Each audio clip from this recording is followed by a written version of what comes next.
Hello, and welcome to another episode of Shock Talks Career Chats, a collaboration between the WSU Alumni Association and the Shocker Career Accelerator. Today, we're real excited to bring you a conversation between Stan Longhofer and some of our real estate alumni. I'm going to go ahead and bring Stan on right now, let him introduce himself to you guys, and we'll get this conversation started. Thanks so much, Tate. It's a great pleasure to be here today.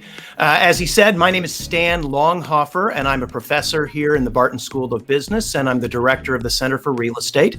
But I'm also a Wichita State graduate. I graduated in 1989, spent several years at the Federal Reserve before I came back here to work and rebuild the real estate program. So thanks so much for having me here, Tate. With us today, we have David Grard, who's with Portland Real Estate Group in Portland, Oregon. He's a 2014 graduate from the Elliott School. And we also have Abby Kelley, a 2011 graduate from the Barton School of Business, and she is with Fulton Grace Realty in Chicago. So David, Abby, welcome. Happy to have you with us. Thanks, Stan. Thanks, Stan. One of the things that I think is really interesting for students to get a picture of is the path by which somebody's career evolves over time. And sometimes we think that we're just kind of on one set path and it's always going to be one thing. But in reality, we tend to drift in many different directions. And so let's start with Abby. And Abby, can you tell us a little bit about what you did after you graduated and how you ended up where you are now, and maybe a little more about your current job? Yeah, sure. Definitely not a direct path for me at all. Originally, when I started college, I was nursing, and then I was an education major, and then I eventually switched to business when I found out there was actually a real estate program, and was always interested in real estate. So through a couple of internships and a job transfer and bunch of other things, I finally ended up in Chicago and have been a licensed broker for just over 4 years now. But along the way also was working in lending and management as well. So been about, four and a half years now as a broker. Very good.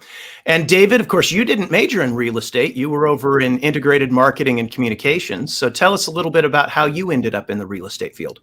Yeah, absolutely. Same as Abby. It was by no means direct. Right out of college, I got hired on at a company I was interning at, RSA Marketing at the time. And I was a copywriter doing a lot of writing. And, unfortunately, we ended up merging with another company. And one of my jobs, my position specifically, was one to be let go. So, I'm a firm believer in the universe is trying to give you what you want. Sometimes it just doesn't look the way you think it's going to look. So we had actually had a 5-year plan, my wife and I, to get to Oregon. And when that happened, we just went for it. After about a year of soul searching, applying, not really finding that right job, I just, I took a deep look inside and I was like, what are some things I want to do that are going to add value to me in my life? And as I started looking into real estate, just being out there, meeting people all the time, never having that same day-to-day activity, I felt it was probably a good fit for me to control my career and create the life that I wanted to live. And so, with the support of my friends and family, I went into it and dived in head first. And after about 4 years now, this September, I haven't looked back a day since. It's been fantastic. Very good. Very good. Well, let's stick with you for a minute, David. Can you tell us a little bit about what your daily work life is like, and what is it that you really enjoy about being in the real estate industry, working as a sales agent? Sure. Yeah. So what do I enjoy? Obviously, right off the bat, I'm a communications major. So I like to talk. I like meeting new people. All of that's very exciting to me. I'm a little OCD and ADD at that as well. So I'm kind of moving around all over all the place, and real estate really envelops that nicely. There's not a single day that's the same. You never know what's going to happen. And moreover, in 4 years, I've never had a single board day on real estate. So just those kind of points there, the ability to meet new and exciting people from all different backgrounds, resonate, connect with them, learn new things, and then help people along what is the biggest purchase many of us will ever make in our lifetimes, to be that main facilitator and protect them and guide them through that process. I mean, it's an incredible experience when you get a hand over that keys and you see the smiles and everybody's excited. Excellent. Excellent. Abby, what would you say to that question? What was the question again? I'm sorry. So what do you like? What is your daily work like? So how would you describe to somebody, say, what do you do during your day as you work in the real estate industry? And maybe you could share how that differs from when you were working in mortgage lending. And then what do you like about that? Gosh, I mean, being a broker it's pretty much fly by the seat of your pants sometimes. I mean, it's constantly moving dinner reservations and things like that because your clients always come first and you're always working on weekends. But, with that, it's also you're running your own business and, you take pride in that. So it's also great to go to the grocery store at noon on a Tuesday, not have to fight all the crowds. But in a general day-to-day, I mean, it's you have to be good at time management and setting expectations with your clients. So kind of how to better, set those expectations to be able to get your work done, because it can, all of a sudden be, 9 o'clock at night and nothing got done. Right. Well, one of the things that when I talk with students about brokerage, whether it's residential brokerage, the way the two of you are, or commercial brokerage, one thing that scares them is the idea of being commission only. You have a great earnings capacity, but as I like to say, sometimes you only eat what you kill. And so how have you managed that? And what advice would you give to students who are thinking about entering any type of sales job, but especially real estate, in how to navigate that and what they should expect in that process? Abby, we'll start with you. Okay.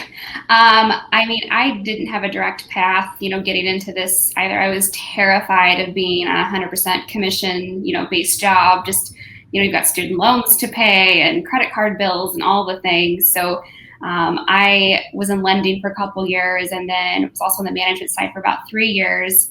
So I would say for anybody, like here in Chicago, the rental business is really popular. So working with a property management company, learning, kind of more of the ropes and getting to know the companies and the people that work for those companies is a great way. Being an assistant or even being on a team when you get your license, but making sure you have about 6 months of reserves built up just to cover those expenses, because your first and second year are tough, really tough. I was lucky enough that had a spouse to kind of cover the difference, and that made a huge difference for us. Yeah. David, what was it like for you? I think you had a family when you started this, right? So yeah, I think Abby hit it on the head there. I think it's important to note, definitely have 6 months of reserves if you're going to go in, because I don't know a lot of people who do real estate part-time at a high level.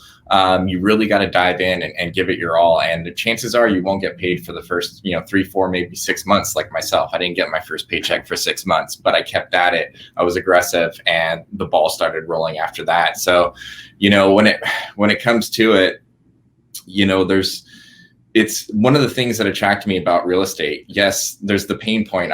I was terrified of being commission only based. I've avoided those jobs to begin with my entire life. But then I looked at the pain point of being stuck in a position where I wasn't able to control my income.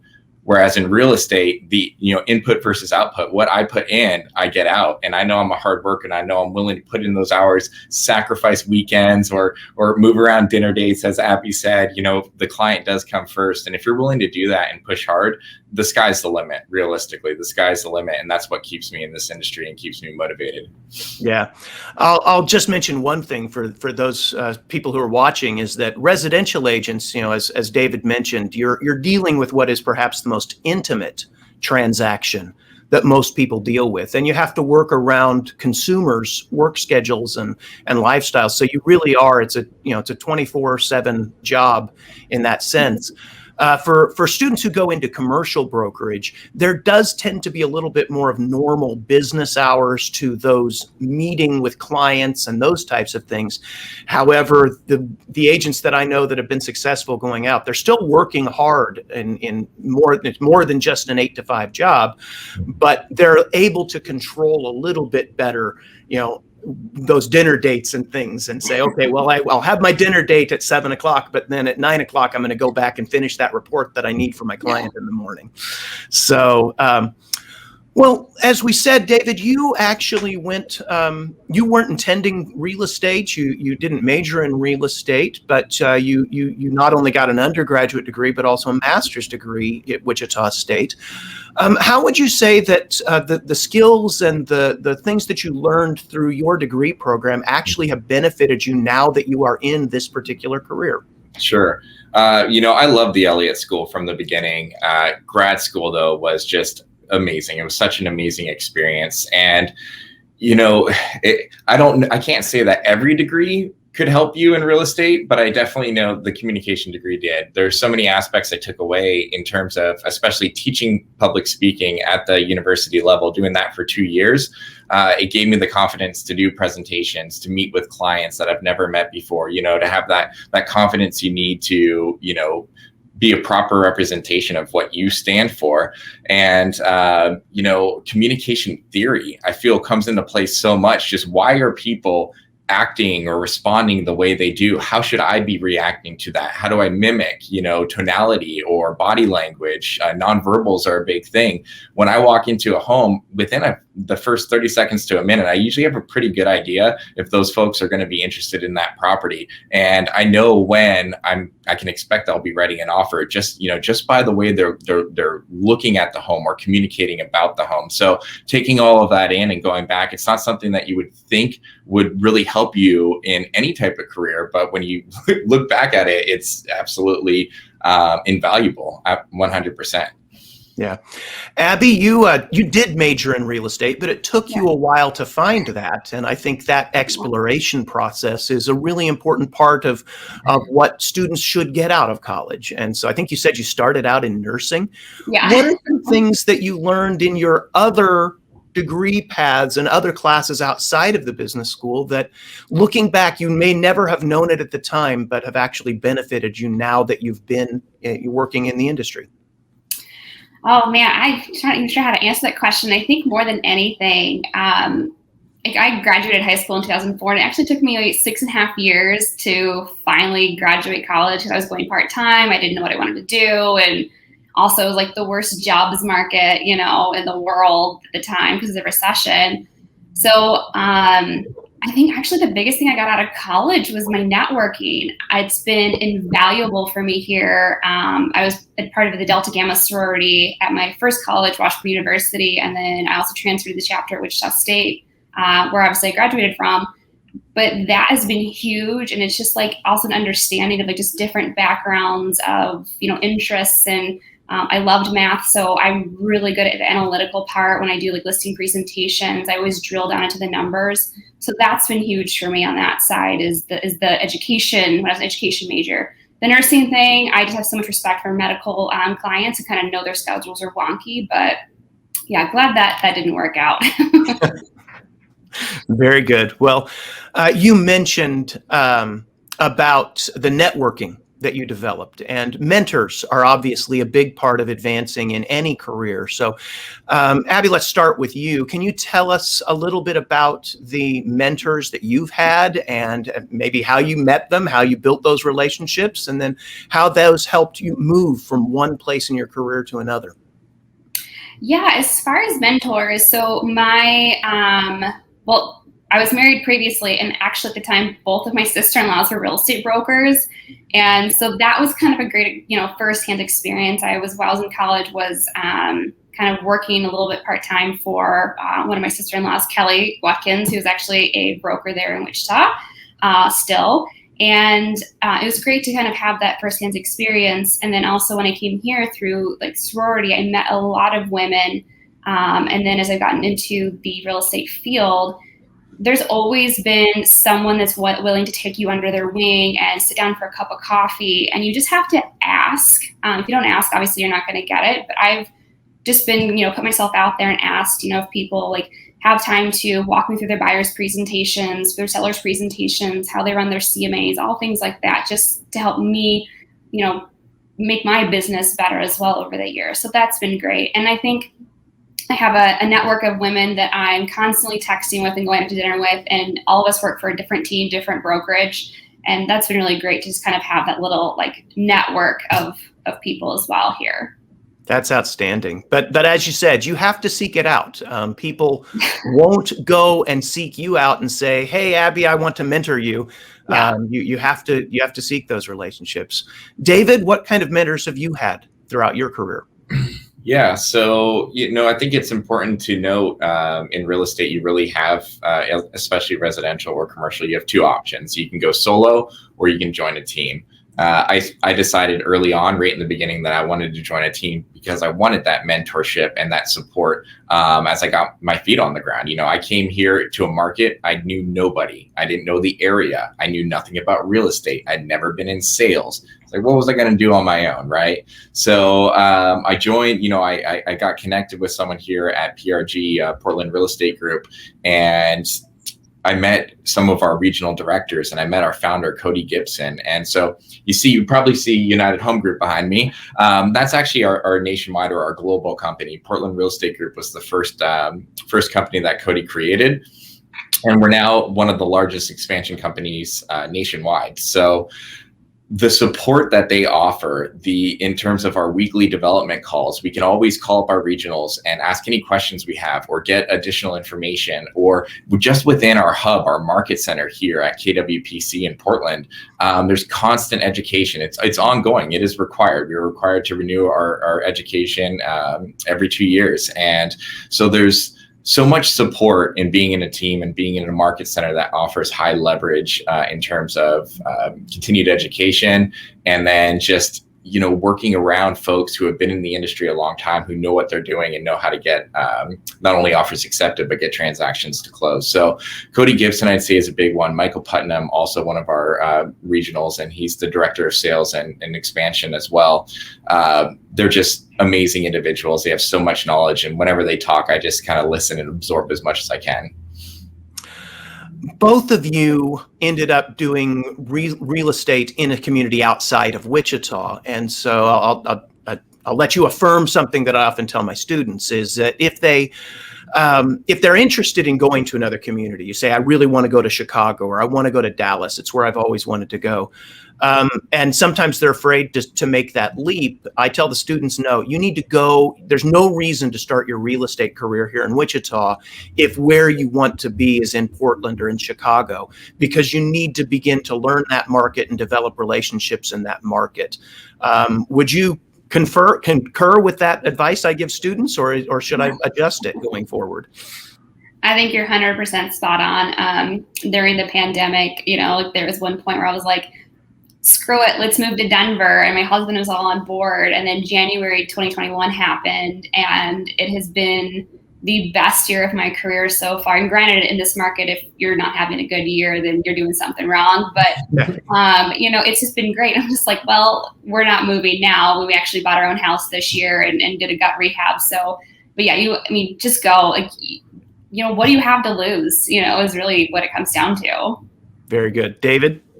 Yeah, again, I stated earlier, we had a 5-year plan. We were 2 years in. We were going to be moving to Oregon. When I got laid off, all ties were cut. It was like, what's keeping us here? So we moved that plan up, and we just went for it. No jobs, nothing. And understand that I was not into real estate at this time. I was still heavily applying for marketing jobs, copywriting jobs, PR jobs, both corporate and, and just industry professionals. So when I decided to make that switch into real estate, it wasn't influenced by the location. I knew I wanted to be in the Portland, Oregon area. I went for that first. Then I made the decision to be in real estate, and I think it ended up working. Got it in at the best time, because, like Abby said, if you're not succeeding in this market, you're doing the wrong activities, or you're just not doing anything at all. It's really hard to fail right now. Very good, very good. Well, one of the sometimes students are beginning to think, and they say, "Wow, that sounds kind of interesting. I like the way you described that career." What's advice that you would give students right now who are saying, boy, when I finish, or at some point I would like to get into the real estate industry? What's advice or training or background or college jobs that they ought to be pursuing that will help prepare them well to get a head start as they begin that career on a commission-only job? Mm-hmm. I don't think there's any particular, job per se that can help you prepare for that. But I think there are certain things you should consider. I hear so often, I want to get into real estate because they make all of this money and they get all of this time off. It's like, that's probably the biggest misconception of all of them. I easily worked 80 hours a week for my first 2 years in real estate, Monday through Sunday. I was just dialing, and until I started getting into production, and then obviously more out and about in-person meetings and showings. I still work easily 50 to 60 hours a week. That's my choice. And then where the flexibility comes is, unlike a lot of people in a lot of jobs, if I want to say, hey, it's a Wednesday, you know what? I'm going to sleep in, or, I don't have any appointments today, I'm just going to go fishing. I can do that. I have that flexibility. And at the same time, if I'm planning on going to a barbecue or doing something tomorrow, but then there's a home that pops up that my clients have to see, and the deadlines before then, if we don't get out there, we're going to miss out. Well, tough break. Either I've got to leverage out to a TC or a showing assistant, or find some way to get them into the door, or I need to do it myself. And so you've got to be prepared. It's really, the question is, what are you willing to sacrifice to achieve your goals? And in this case, and a lot of times, it's time. It's your time. And so you've got to be okay with that. You got to be comfortable with that. Abby, what advice do you have? Yeah, I kind of piggyback off that as far as being like here in Chicago, like if you can go be like you can get a leasing agent license. I don't know it's like in Kansas anymore, but you can actually get a leasing license and then eventually go get your broker's license, or you can just go straight to brokers. But the leasing allows you, there's a huge rental market here in the city. So that's a great opportunity to kind of get your feet wet.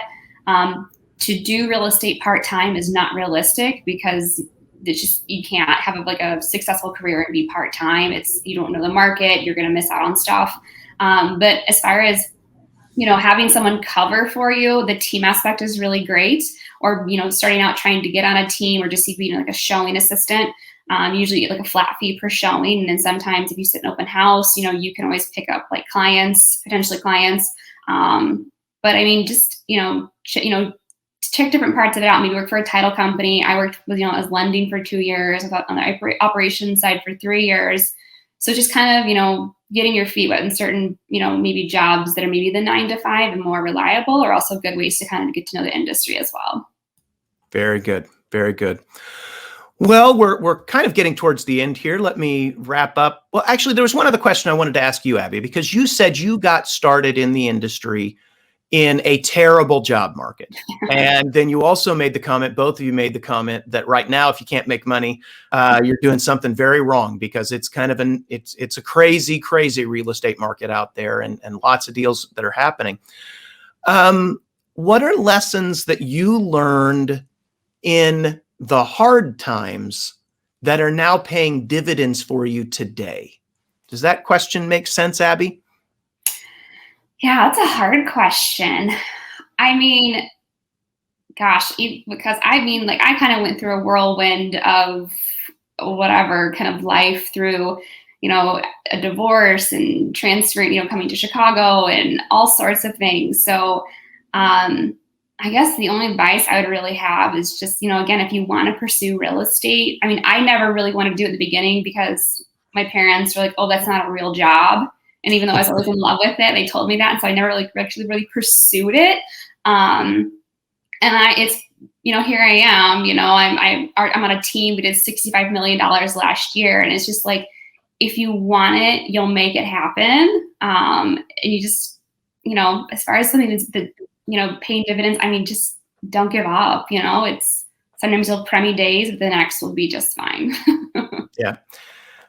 David, I think, again, one of the things sometimes students are terrified to enter the industry when it's a down period, and really, deals are fewer and farther between. But I always argue that you have to learn how to do things right. And somebody who just got in this year might be learning a lot of shortcuts that aren't going to cut it later. So are there some lessons that you learned when you got started that you're saying now, I'm really glad I wasn't as nutso when I got started?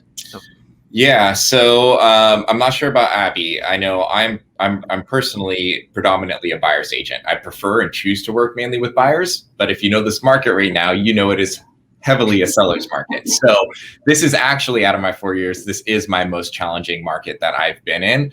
And I say I'm grateful for the previous years. I did learn properly from the beginning. That's important to me. And a lot of the tips and tricks I learned actually became industry, basically what I would call an industry standard in today's market. So things I would be writing in to get my buyer's offers accepted were things that a lot of agents weren't seeing. They were, well drafted. Here's where the communication comes into play, specific language that we're using to appeal to both parties. So we're talking about appraisal guarantees, language addressing inspections or being sold as is, or no repairs under a certain amount. In today's market, if you're not advising your clients or writing these things into offers, you're likely not getting your offer accepted. It's mandatory. So I already had a strong grip on that. But now I need to learn new tactics. So it's going to be fun as I watch myself grow and figure out what I do to continue having the success I've been having in a much tougher market, in a much more saturated market, if you will. Very good. Well, let me close out by asking each of you what would be, in your career thus far, what is your most proud accomplishment, or what would you say this really gives me satisfaction and something that I'm really looking back, I'm very pleased with. And if you want, you can take that to something that you're really looking forward to doing going forward throughout the rest of your career. So David, let's start with you and we'll finish with you, Abby. Sure. Well, I've kind of got two. The first one was my big why. You've got to have that big why to drive you to succeed. And mine was to, get my family into a home of our own. And within the first 12 months in production, I was able to do that. And, I just kept going and going and going. And then last year, United Home Group, UHG, we're actually in over 100 market centers in 28 states and 5 different countries, over 200 agents throughout all of that. And last year, I took the top agent award for sold volume and GCI. So being the number one agent of over 200 agents nationwide and then globally as well was a really big accomplishment for me, that I'm proud to have achieved. And doing that as primarily a buyer's agent is even more impressive because you're only ever getting half the deal. Yes. Yeah. Abby, what would be your greatest professional accomplishments or proudest moments in your career, or your goals that you have for the rest of your career? Yeah, I guess as far as that goes, I guess 2 things. I've been my first 2 years were super, pretty terrifying. You weren't making much money. It takes about 6 months sometimes to get a sale. And so those were hard. But, this last year, paid off all my credit card debt, paid a huge chunk of my student loans, and probably by the end of this year, those are going to be paid off. So I'm pretty proud of the accomplishments that I've had. I'm very grateful for my clients for trusting me. So I guess another small accomplishment that just kind of shows that I'm really, to myself, showing that I'm making it in this market, is I had some clients write an offer on a new construction property, and those developers contracts are just, they're like 26 pages long. They're insane. And my clients actually submitted an offer. They didn't even have the highest offer, but it's because I actually work in new construction and know how those deals are structured and I know the players in the game. My clients won the offer. So that kind of felt good for me as far as being able to write those deals that a lot of other agents don't have any clue on how to write. Well, thank you so much, David and Abby. This has been absolutely fantastic. Tate, let me turn it back over to you. Yeah, I just wanted to say thank you, everyone, for your time today. Abby, David, I would really appreciate you guys sharing your stories and some of your advice for our students, alumni, and in our community in general. Dr. Longhofer, you brought so much insight to this conversation. We're so thankful to have you as our moderator today. And you guys all covered a lot of really great information. And I think everyone that takes a chance to watch this will definitely take something away from this and learn something from today's conversation. If you've enjoyed today's conversation, you can find all of our other career chats on YouTube at Shocker Alumni on YouTube. And also make sure to follow along, get connected with us on social media or our website, which is shockeralumni.org. Thanks again to all of our guests today. And as always, go Shocks.